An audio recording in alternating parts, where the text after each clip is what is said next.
WrestleManiacs, Maniacs. This is the podcast. It's called WrestleManiacs. Adam, Donna, Indian Josh. They're not together forever and son. WrestleManiacs.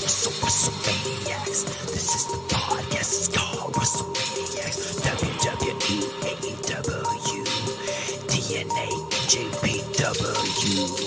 WrestleManiacs. What's going on, fellow WrestleManiacs? It is I, your host, Adam Perez. We're back once again with a brand new live review as we're going to finally be getting into WWE Backlash 2025 over in St. Louis. Just wrapped up about maybe an hour and a half or so ago. We're going to be getting into all the details, give you the results, give you our prediction winners, and our thoughts on tonight's pay-per-view. Sit back, relax, and enjoy the show.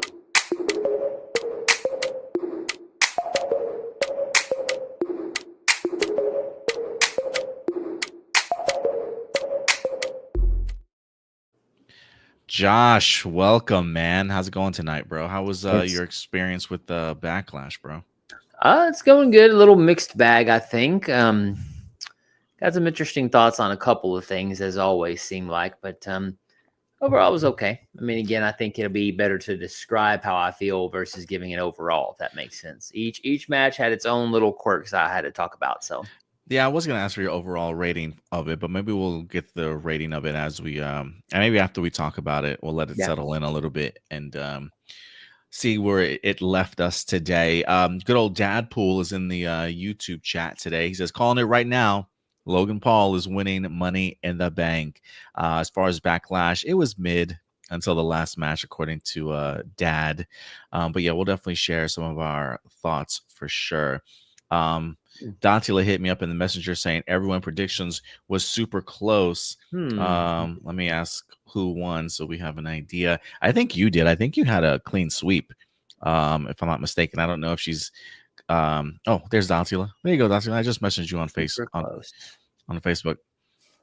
So I wonder from she says I did, but I think you got all the matches right though, Josh. Let her I'll let her figure that out. I think you had a clean sweep, bro. You beat me by 2 one and somehow. Josh by 1. Maybe yeah, I don't know. I thought you pulled for Orton at the end though, didn't you? Yeah, I went Orton. You picked well, maybe it's the numbers we went by. Maybe that's why. Yeah, but I don't know. I mean, maybe. I don't know. You should have all your points. If you got them all right, because I think there's a match I called wrong on here from predictions. I think we called Becky. I think that's the difference. I called for Becky. Yeah, you called for. That's why. So I don't think I had a clean sweep. Oh wait, hold on.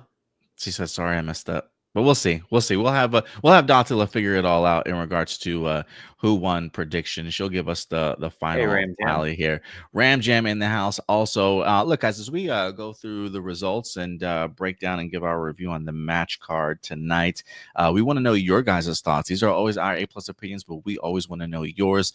Live chat is open if you guys want to share your thoughts on any of the matches that happened tonight or after this video drops for you guys. I was the smart one today, Stuart, and I mean Josh. Sorry, I'm talking about my other co-host. Josh, I took notes. You'll be proud of me today, man.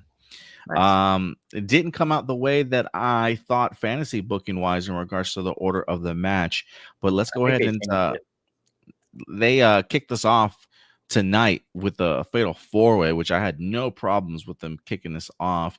We had some great entrances in here. I thought the St. Louis crowd pretty much was pretty hot throughout the night. I was pretty proud of them. We had some great moments out of this particular match. So let's kind of talk about it here. I put down some notes. I put there was a really cool sort of high-low combination by LA Knight and Priest on Fatu, which I thought looked pretty badass. Kind of reminded me of the Eliminators a little bit from ECW, classic ECW heads, if you guys remember that move.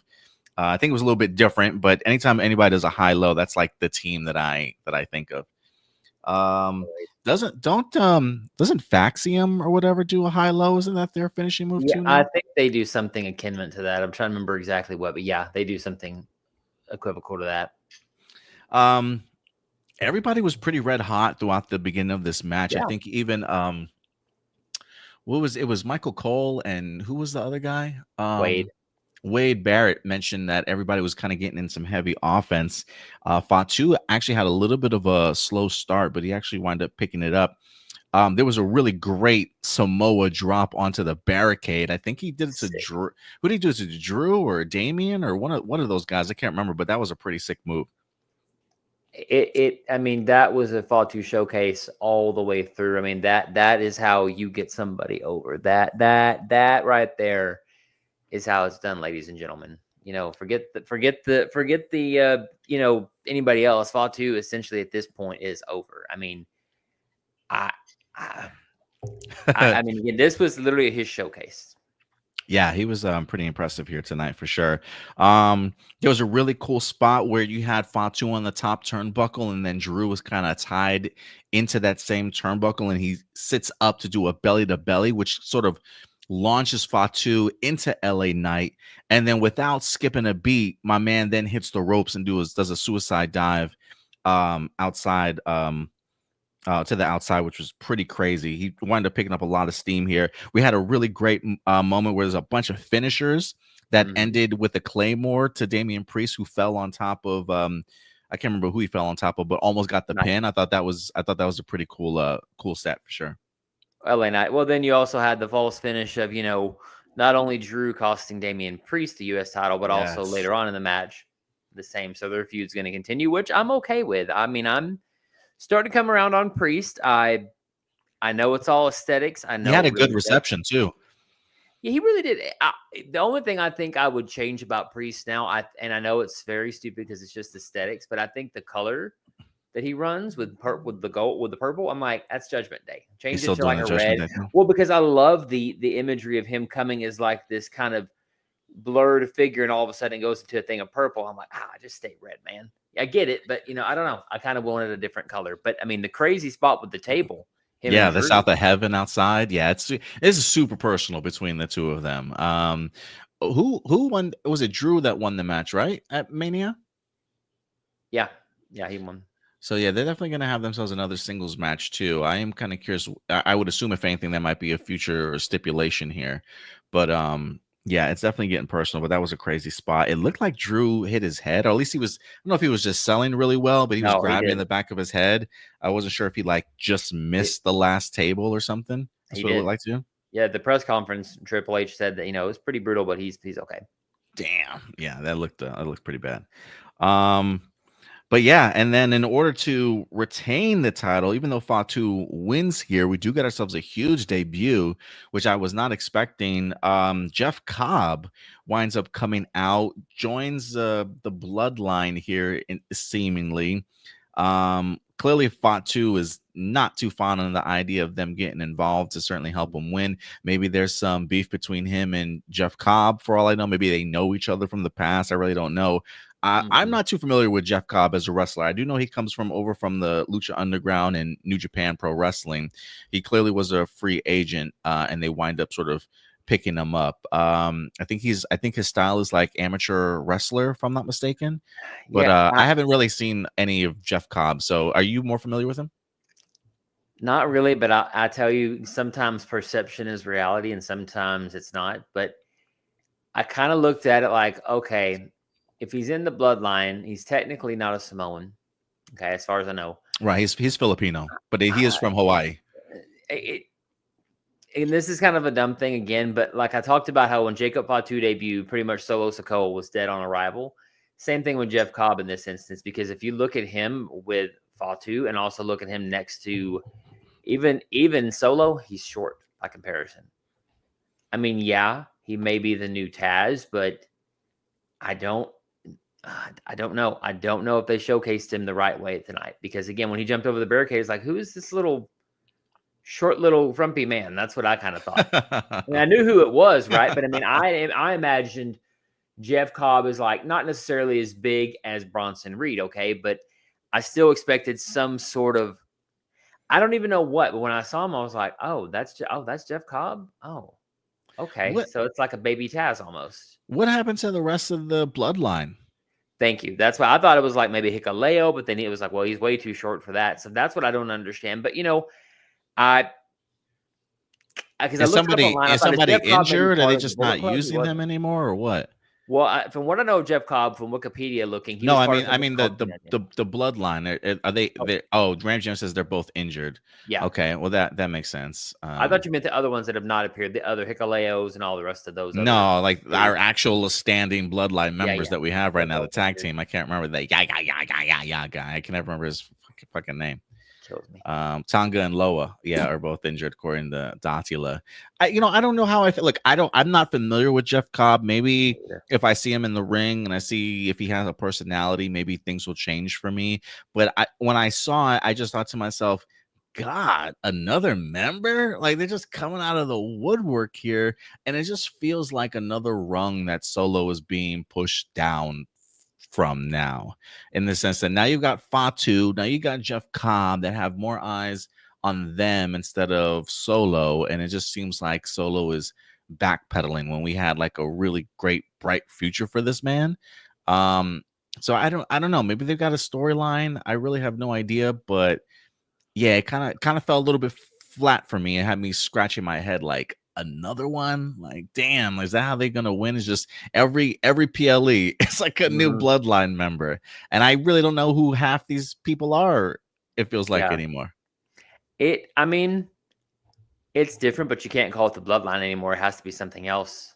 Solo's army, the Dangerous Alliance, some, I don't know what, but to me, I think if Solo was going to go for somebody, I mean, I hate, again, and I know it's just aesthetics. I know it's not fair, but what imagery it would have been instead of Jeff Cobb, it'd have been some big son of a bitch out there. And then you open up, the hoodie, it's Bronson Reed, that monster. And then Fatu looking at him, again, versus, I mean, and like I said, it's not Jeff Cobb's fault. I'm not bashing the guy. It's just, when I saw Fatu versus him, I was like, oh, there's a big size differential there. I don't know. Again, I could be wrong. And again, I'm hoping I'm wrong. I just feel that you're right. Solo Sikoa is now just a manager, essentially. Yeah, that's what it feels like to me. And a terrible manager at that. And but yeah, we'll see how it turns out. As far as besides the ending or the surprise debut of Jeff Cobb here, this was a great match, a really great kickoff match. I personally thought it felt like it was pretty hot. The crowd was really into it. Some great moves, some really great spots, I thought. Yeah, the finish felt like a little, hurt it a little bit, but overall, match wise, I was a big fan of this one for sure. Next up, we had the women's championship here. Lyra Valkyria going up against Becky. This was a tough match, man. I thought these two ladies kind of went back and forth here. Started out a little bit slow for me personally, but by the halfway point, I thought they really started picking up. I was actually a really big fan of seeing both of these women kind of both of these women kicking out of each other's finishers, and some of the counters that we wind up getting in here. I think this really helps Lyra for sure. In regards to just showing the damage that she can withstand, how tough she is, the idea that she's a real true competitor sort of in that ring, that if Becky has trouble kind of putting her down, then everybody's going to have some problems with Lyra. So I'm really glad that she got the opportunity to pull out the W and really showcase some things here. There was a stalling second rope suplex I thought was actually pretty cool that Lyra pulls off of Becky. Yes. The top rope leg drop while Becky was bent over, that was pretty incredible. It was pretty cool that there was a brief moment of hesitancy of Lyra to either go for the pin or go back up to the top rope, and then she goes for the pin and she kicks out, but then she goes for a second rope moonsault, but Becky greets her with two knees. And I kind of appreciated the announcers talking about the idea like, that's a mistake on her part. She clearly is still a little bit green, around the ears, and has some things to certainly learn. I like when the competitors pick up on little things like that and build it into the story a little bit. I mean, this match was pretty good. I mean, again, I agree it started slow. The ending, I mean, she caught her, which was good, but I don't know if I love the idea of that all of a sudden Becky just kind of kicked her and all that sort of stuff. And then again, I get it, but I still kind of felt that it was really weird tonight. There's another thing that at the end, and we'll talk about this later, but there's this parallel of like the legends, or I say the current legends, let's just say, kind of have this sort of confliction that, in their eyes, that to me, Becky kind of felt like, should I have done that? Or what do I need to do this? I don't know. I didn't like the idea that she pinned her and then all of a sudden she ran and kicked her real quick. I get it, but I don't know. I feel it kind of hurt Lyra a little bit. No, I will say this, and let me just I just want to break down some other moments here. Lyra does kick out of 2 manhandle slams. Yep. It doesn't even look like there was a lot of hesitancy in Becky pinning her. I mean, she legit kicked out of both of them. The ref wind up getting distracted for a brief period of time, but it wind up giving Becky enough time to go ahead and kick out of Lyra's finisher. And I will agree with you. The finish on this felt really wonky to me. Mm-hmm. And it's a simple thing as I think if Becky just hesitates and just takes a moment of realization as to what happens and then goes and attacks Lyra, then that would be perfect. Because I literally had to rewind it because I thought to myself, did they mess this up? Was this a botch? Like, did she really, was Becky supposed to kick out, sort of thing? Because the way that Becky reacts, it's almost like she didn't even realize there was a pin and just went to go ahead and attack him. And I'm like, oh, I was thinking to myself, like, what happened here? But then when you go back and you rewatch it, I think she goes to pokes the eyes or something, or like jams her in the nose. I have no idea. Does the roll up, but then Lyra reverses it and then winds up catching her with the pin. So it all happens so quickly. And then, yeah, it is that moment of once the 3 count happens, there's like no hesitancy from Becky. She just gets up and starts beating her ass. I think if there's a brief moment of shock or disbelief or like did that happen? And then boom, just crash out. Then I think that would have been a lot better than the way that it happened. And sometimes those moments, I remember I heard this story from Stephen Amell when he wrestled, and he said he got some advice from Triple H. And Triple H said, when you get into the ring, he says, go slow. All right. Take your time.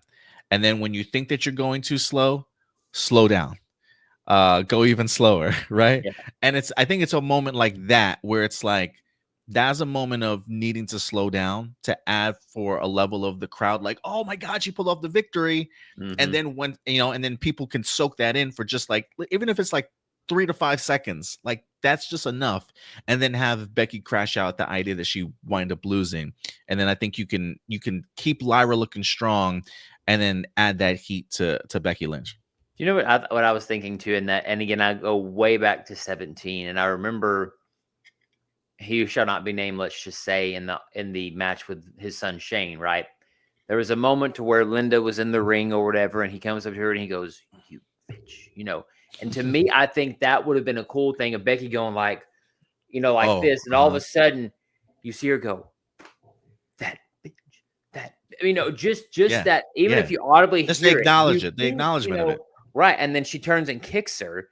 To me, and she could be saying, "You bitch." I mean, again, now granted it's a PLE, but at this point, look, we said the F word, might as well do it. And to me, it would make sense for her to be like, "You stupid," and even just say it one time. To me, it's like, oh crap, because then she's lost her mind. Because again, Becky and the announcers could have been like, Becky's lost it because she's used to winning in these situations. She usually doesn't lose. Yeah. And so I wasn't expecting Seth Rollins coming out, pulling her off, whatever it could be, to me, I think just that moment of like, you I mean, to me, that would have been such a powerful moment, even if she just said it one time and turned to kick her versus her turning up and just kicking her. Because in a fight, I mean, if you're going to argue with somebody, you don't just, all of a sudden start punching them, right? Usually you say something and then the fight's on. So I don't know. I think that little moment, like you said, slowing down would have made more sense here. Yeah, I think slowing down would have definitely worked. Overall, I thought solid, decent match. Really great last half for sure. But I thought they put on a pretty decent one here. Better than I expected. We also had let's see here. Next up, hold on, let me get these banners together here. Next up was the Intercontinental Championship match between Penta and Dominic Mysterio. I was really looking forward to this match. The one downside to this match, honestly, for me at least, was the time. This match literally was less than 10 minutes long. I think it was the shortest match on the card, but it had potential for being even better than it was. I personally really enjoyed this. Some great spots, a suicide dive into a DDT on Penta by Dominic Mysterio. I don't think I've ever seen him do that move before. Nope. But it's pretty cool that he wind up doing that. Penta hit him with a crossbody to the outside from the top of the post. The shout out to Liv Morgan in here is Dominic pulls out an Oblivion, which I thought was actually pretty dope. We even got a Mexican Destroyer on the apron, and this is where we start really like getting the interference. Judgment Day comes out, and I'm sitting here thinking the whole entire time like, oh my God, Finn's about to cost this man the freaking title. And at first I thought he would, because Finn hesitates to get the steel chair here as JD is holding on to Penta, and it gives the ref enough time to certainly catch them. I'm still curious if that was, I mean, there's a part of me that has to think that was intentional, or do you think it was? Do you think El Grande Americana coming out was part of Judgment Day's plan? I don't think so. I think it kind of just happened to work out that way. Again, I'm a little surprised we did not get a little bit of AAA representation here, only because, again, we're a month out until the first, Worlds Collide, right? But, I mean,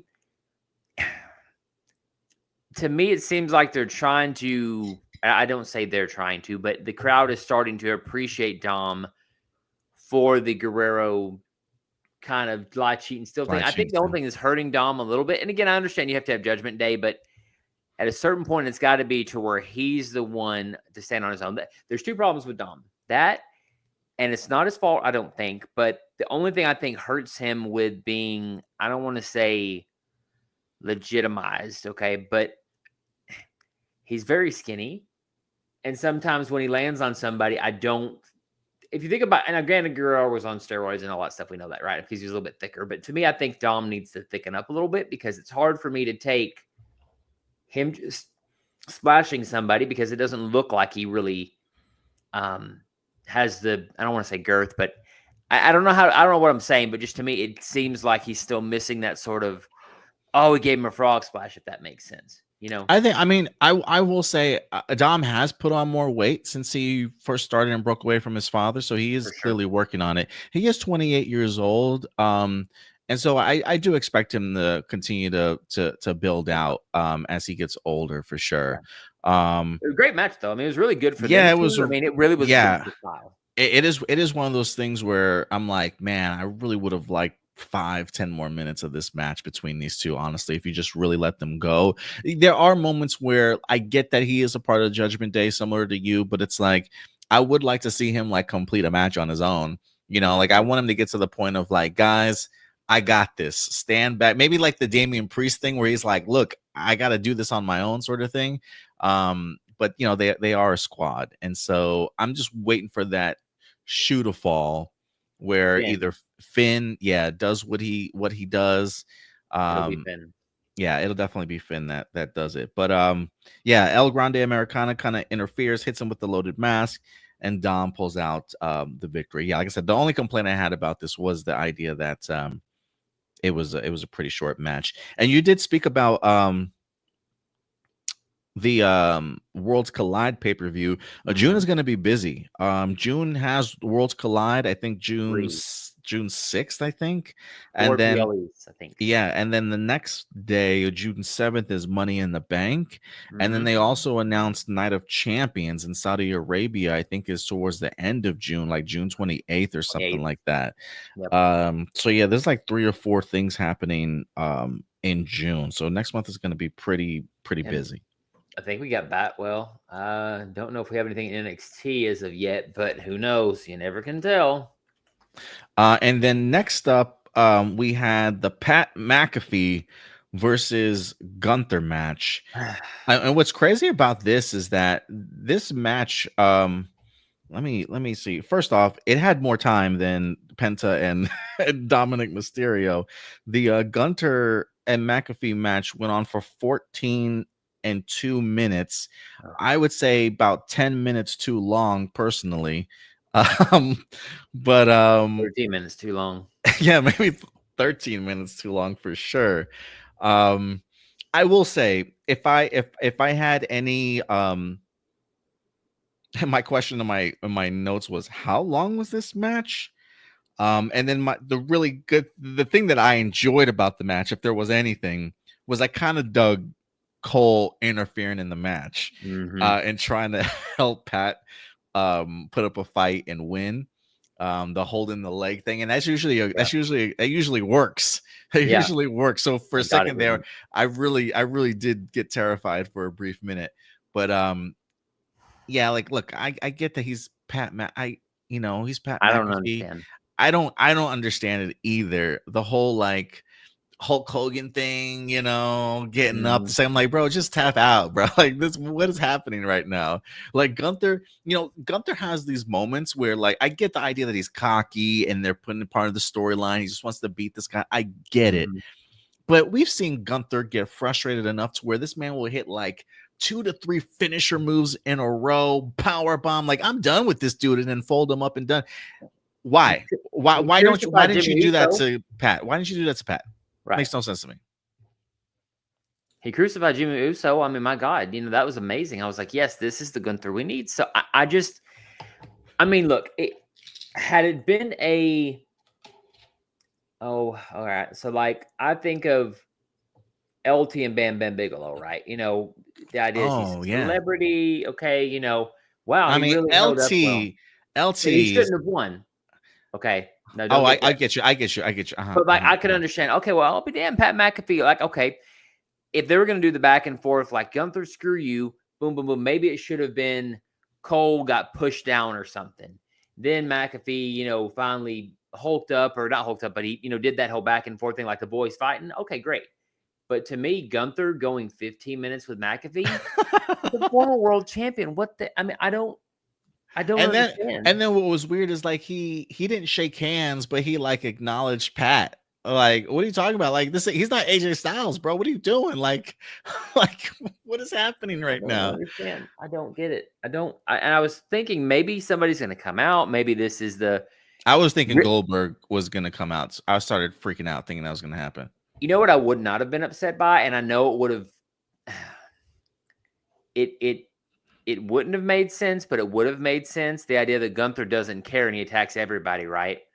So the fact that McAfee's dying in the ring, Cole gets up. What if, and again, I don't want it to cost Gunther the match against McAfee, okay?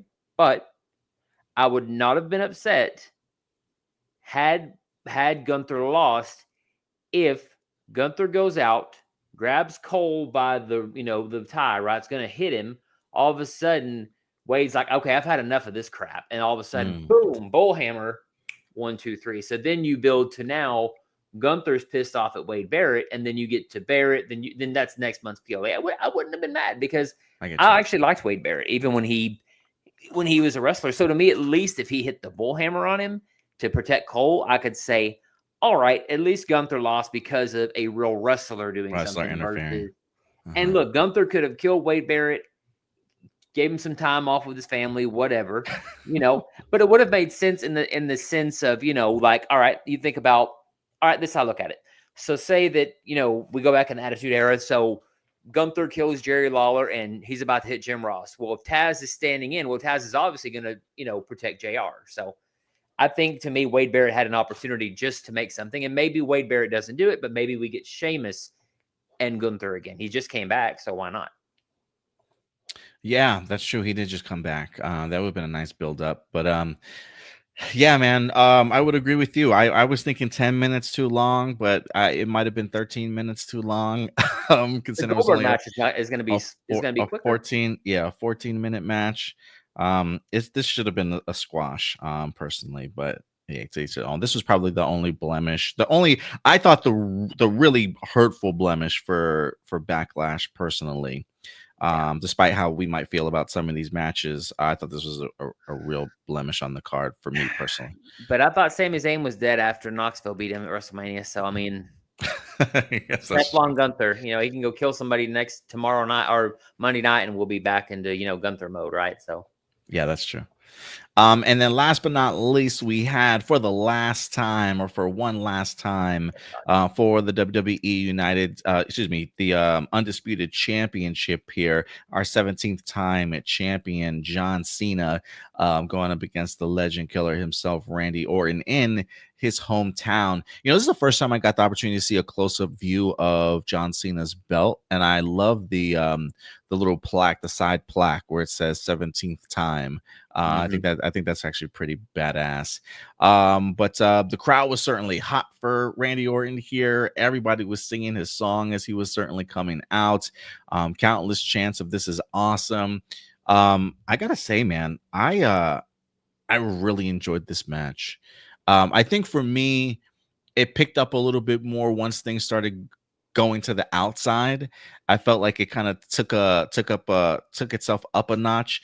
But I kind of appreciated the beginning of the match too, in the sense of like the double eye poke. I thought was kind of a classic move, which was pretty funny. The idea of Cena even trying to kind of walk out, I think, kind of set the tone in the sense of like he's gonna try and weasel his way out of this one, like as far as like being the classic heel, if you will. There was a great 20 count punch in the corner that the St. Louis crowd was really behind. I love the attitude adjustment into the RKO. That was pretty dope. Goes for the punt, but falls victim to another AA again. And the referees got their ass beat in this in this entire match. It eventually winds up turning into an RKO party at some point. I think John Cena goes through like 2 tables on the outside while one of the referees is down.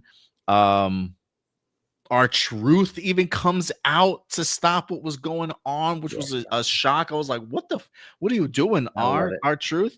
And then it leaves Randy Orton susceptible to a low blow and a title shot, and John Cena wins.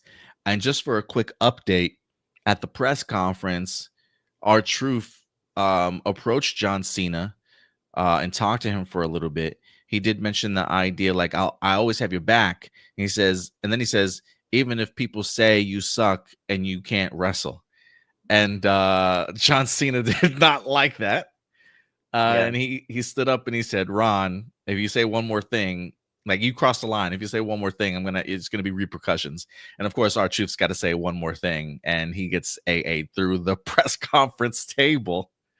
Him and Truth at Saturday Night's Main Event. We're going back to capital punishment. Hey. I'm so happy for Truth. I really am. Let's do it. I would love to see that. You think R-Truth is gonna make an excuse? You know, here's one thing. Now, again, this is crazy. Okay, I always think of crazy ideas. But since John Cena's on this whole thing, I am number 17, right? What if they do a twist?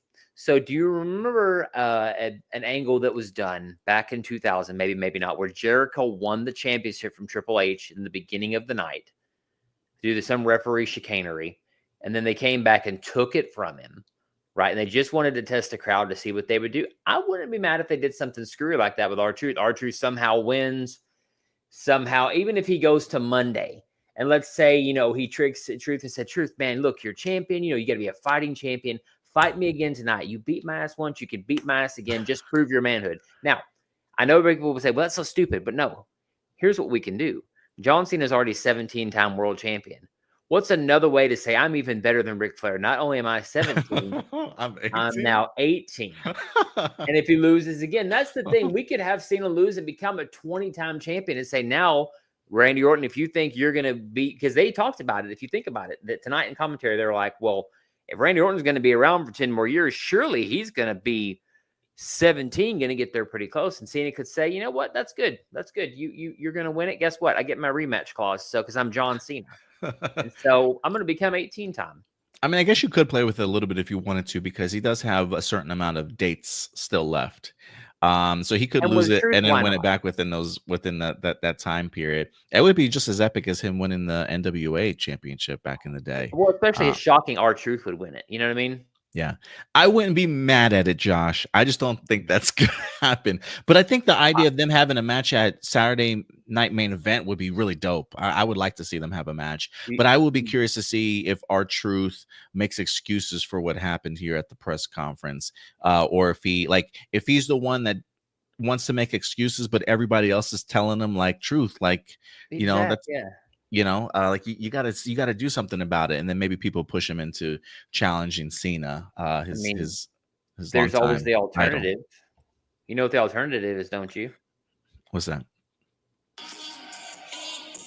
That's good again. Oh no, let's not. Let's not put that in the ether, right? No, I mean, Yeah. to me, I think I'm glad for me. I'm because I think R-Truth really has done so well and is generally well liked. So even if they don't give him the championship, I think that if they give him near falls and don't have Cena just destroy him, I think that would be something cool. Because I wouldn't be mad. And frankly, look, Kevin Owens is out conceivably. Could we have Randy Orton actually cost Truth the championship and have a Randy Orton heel turn? It would be different. I mean, it would put Truth in a little bit more serious light. I wouldn't be upset with that. Yeah, I am curious what Randy Orton is going to say in regards to Truth coming out, because he's definitely going to say something. Whether or not it's going to be, if he's going to challenge him to a match, that I certainly don't know. But how did you feel about this match overall? I liked it. I don't know if it's as classic as some of their past ones, but I really enjoyed it. The crowd was really into it.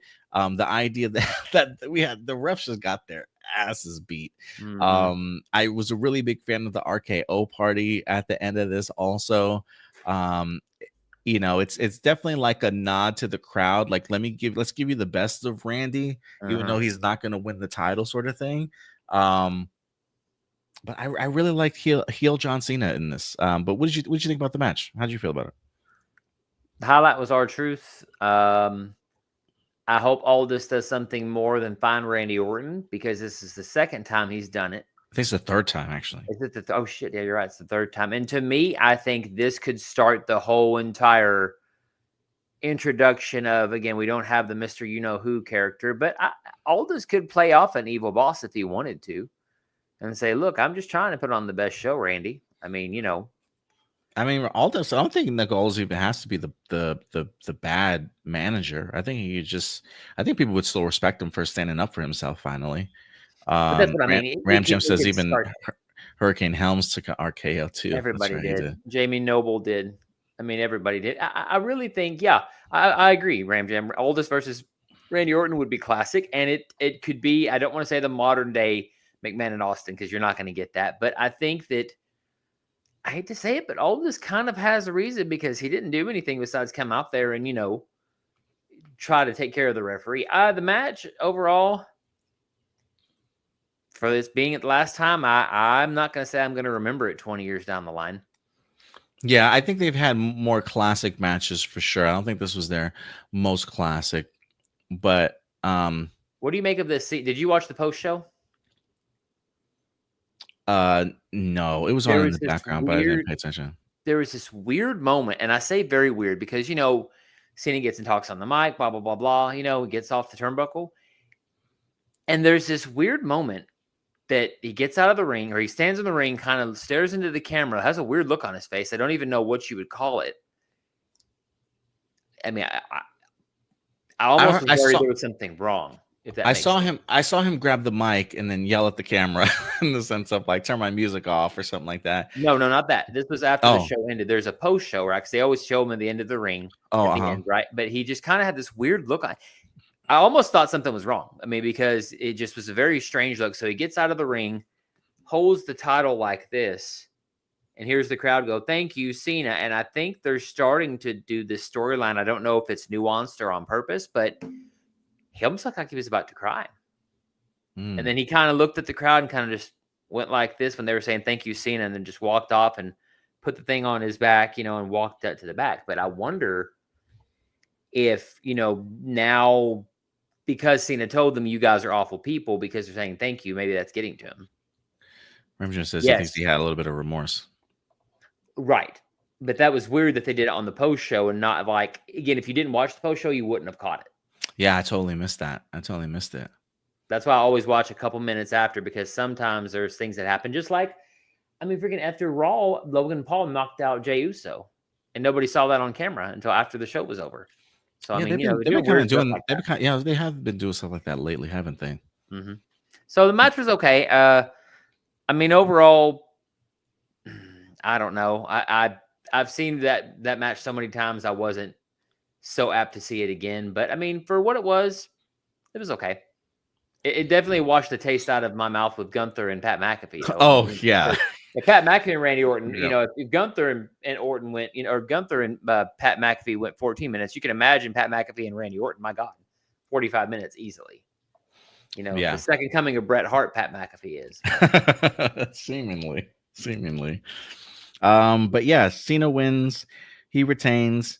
Talked about the idea. I did see him get on the turnbuckle, say he wants some competition, almost like Randy Orton wasn't competition enough for him. That was kind of disrespectful as hell. I was waiting for dun, dun, dun, dun, dun. I was waiting for that damn Goldberg thing. I was like, they're going to do it. Are they going to do it at Saudi Arabia? Because Saudi Arabia is notorious for wanting, I don't know if you ever heard the story about Saudi Arabia. They told them when they started this whole thing, well, we want you to bring in Yokozuna. We're like, bro, he's been dead for like 20-something years, but they're notorious for wanting nostalgia acts, and I can't say I'd have been mad. You're never going to get Goldberg and John Cena. Perfect time to do it. Dante says, makes me feel old. I can't believe I was 9 when both Cena and Orton debuted, and now I'm 32. They did have a really cool build up in the sense of like the promo package I saw online of them counting the title reigns and stuff between Cena and Orton. I thought that was actually pretty dope. I am curious if Orton's got 1 or 2 more title runs in him. I know he's had a lot of surgeries and his back's been killing him and stuff, but I am curious how much longer Orton can certainly go. I thought it was actually pretty cool. They also did, like, just before the match, they did a rewind of 40 years ago of his dad going up against Hulk Hogan for the title. I thought that was actually pretty cool that they highlighted that. Ram Jim says, have Goldberg and Cena fought before? I don't think they have, right? They never crossed paths as far as I know. So, I mean, again, is it going to be a great match? No. But was Cody and Cena a great match? No, it was terrible. But I can almost argue for Goldberg saying something to Gunther coming out costing him the world title, and Gunther saying, I'm going to retire you, Bill Goldberg, or whatever, and you at least lead to SummerSlam that way versus Goldberg randomly showing up because Gunther, I don't know, beats the hell out of Pat McAfee on Monday or something like that. So to get to that story, it'd be crazy. And again, the match would be probably not that good. But I mean, at the end of the day, if I was John Cena, why not fight Goldberg and say that I beat him? You know, he's beat everybody else. So I mean, why not? Yeah, I wouldn't mind seeing that match. I probably would. I would be cool with Goldberg versus Cena or Goldberg versus Gunther. Because I know we talked about it yesterday when we were doing predictions, the idea of Gunther versus Goldberg maybe at SummerSlam, but we were trying to figure out, like, how do you build up to it with so many PLEs in there? And then I was like, is there another pay-per-view in Saudi Arabia? I thought it was like another crown jewel in Saudi Arabia, but then I saw the Night of Champions in Saudi Arabia. I'm like, hey, that's an opportunity for Goldberg to come back, because you know he'll take all that money, man. Although there is one thing that I think WWE dropped, though. I don't know if you saw when this whole Gunther thing first started. Scott Steiner was like, I'll be in your corner, Pat McAfee. I'll help you kick his ass. And Pat's like, heck yeah, let's do it. And they didn't follow through. I was so mad because I wanted to see Scott Steiner just do the math just because why not? So, but then you have to involve Ron Breaker, and then it gets real, you know. Yeah, it gets really weird. So I get it. So overall, Josh, if you had to grade this, I don't know if you want to do out of 5. I don't know if you want to do out of 10. Out of 10, I'll say it's a solid 7.5. I don't think it'd be memorable. That's probably where I was at. I was thinking probably like a 7. I wanted to say 8, but I had some wonky finishes in here. That kind of undercut some of the matches and my excitement level for them. So yeah, I'm kind of sitting at a 7.5. honestly. Also, Yeah. I honestly still enjoyed it. I thought it was a decent PLE. I didn't really have too many qualms with it, besides the Gunther and McAfee match and some of the weird finishes in here. But yeah, I think it slowed my momentum a little bit. So yeah, I'm thinking about a 7.5. I would be 7.58 somewhere in there, but it was a decent PLE for me. I think what's funny is, and this is probably going to show my age. So I remember back in the day, you know, getting like WrestleMania on DVD and stuff, waiting for Amazon to get it. Like, and guys and gals, if you don't remember, you know, back in the day, like if WrestleMania happened in March, you wouldn't get the DVD to come out probably till middle of May. So I'd go on Amazon or Walmart, buy it the day it came out. And so I think to myself with these PLEs, if they didn't have the network, if I still had to buy these when these came out, right, would I go and be excited to buy the DVD that had maybe an extra match or something? And I'm like, you know what? No. That's how I kind of judge. I'm like, would I wait to pre-order it? No. WrestleMania 41, I probably would, because again, I had the whole set. But yeah, this is one of those that I don't think I would have waited, you know, 20 years ago for it to come to Walmart, unless I found it like for a $10 deal with two PLEs next to each other. So.